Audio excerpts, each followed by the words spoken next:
on the touchscreen with your fingers on the touchscreen trying to control the experience.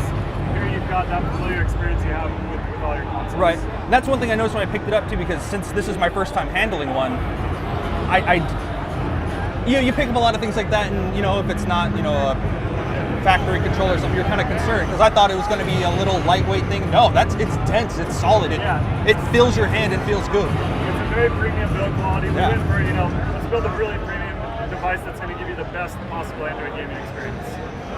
So there's over 130 games right now that support controller on Android. But we've got a nice little application that shows you all of your installed games, and it also gives you a nice filter on Google Play to show you games that work great with the device. Nice. And so when you click through here, you'll just go right to the Google Play Store. So you use your normal Google account. You don't have a separate account for the device. And did you have to work especially with them to get that kind of software to work in that manner?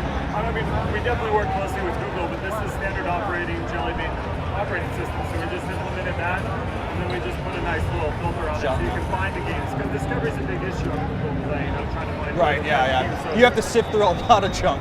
Yeah, so this just shows you hey, what are the best games, right? That are going to work and are tested by Nvidia for the device.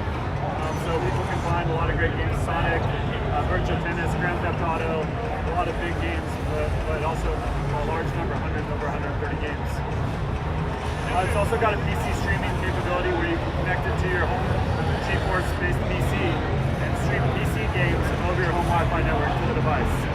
So you can get there and play Skyrim in bed, you can play Borderlands 2 on the couch, away from your PC and get this great low latency gaming experience and chill.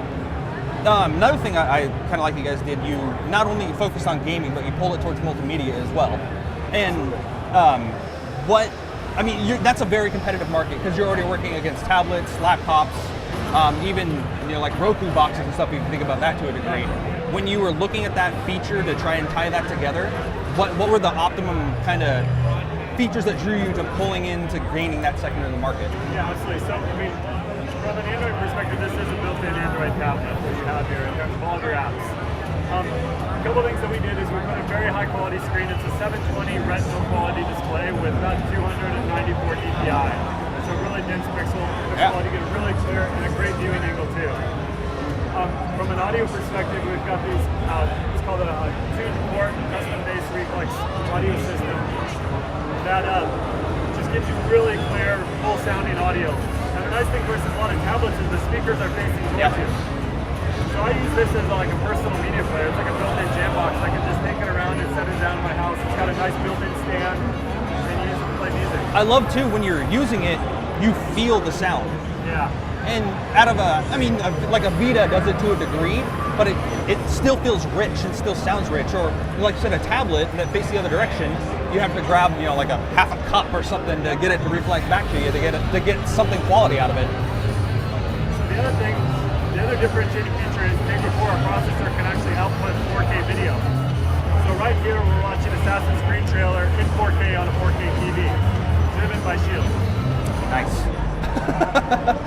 It's nice to see that you're jumping to that technology that quickly. So yeah, so this is like obviously high-end TV. Yeah. Not a lot of people 4K, but it's fully capable of doing the highest resolution. And plus that I would think that'd save you time in revisions or anything later, because then you don't have to worry about we have to input this and change this around to make it work again. Yeah. Just do it out of the gate.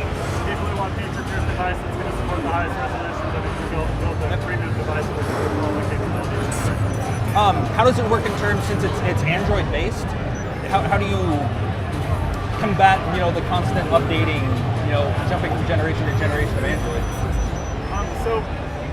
Nvidia is always known for our software updates, right? We got a long history of driver updates. So every month we've got a new software OTA for Shield. We just pushed one down yesterday that had a bunch of new features.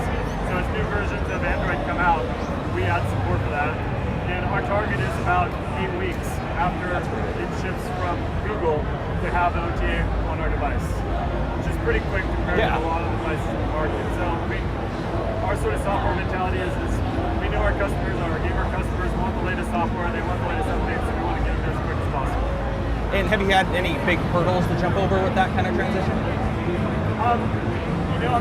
We've been doing Android software for a number of years now. We had our Tegra 2, Tegra 3 products. So we've got a very competent Android software team that's able to put out a lot of great Android software. So, we just sort of took that team and put them on the Shield project, and they've been able to honestly kick ass with a lot of the Shield software. I mean, as just sort of a pure Android device, a lot of the feedback from press and users, it just works great as an Android device because we have a lot of Android software competency inside the company. And when we were talking a little bit earlier, you have like your whole, I guess, tweaking team kind of behind it for the people on, like you're saying, on the forums that try to go out of their way to do more with it. Because, like we said, about the Steam connection, your PC gamings, you still have people out there trying to push these to their limits. Are you doing a lot to help support and like foster that community? Yeah, I mean, so from our perspective, this is the user's device. They buy it, they can do what they want with it, right? It's unlockable, it's rootable, and we have a lot of people doing on the forums doing cool stuff. From a PC streaming perspective, we have an official list of supported games, but we also allow people to add whatever game they want into it and launch it through Steam Big Picture. So there's people playing there's a list out on the forums of like another 50 games that just work that people are going to work out of the forums. So we'll have 30 that we officially support. Nice. So, we're sort of like, it's Android, it's open platform, it's PC, it's open platform, let people do what they want with it. Right on. Well, thank you for taking a little bit of time. I know you're pointing me in a good direction with these because they're a lot more impressive than I thought they first. I mean, everybody's got to be skeptical of new piece of tech when it comes out, and it isn't until you get to play with it and learn more about it where you get to be sold.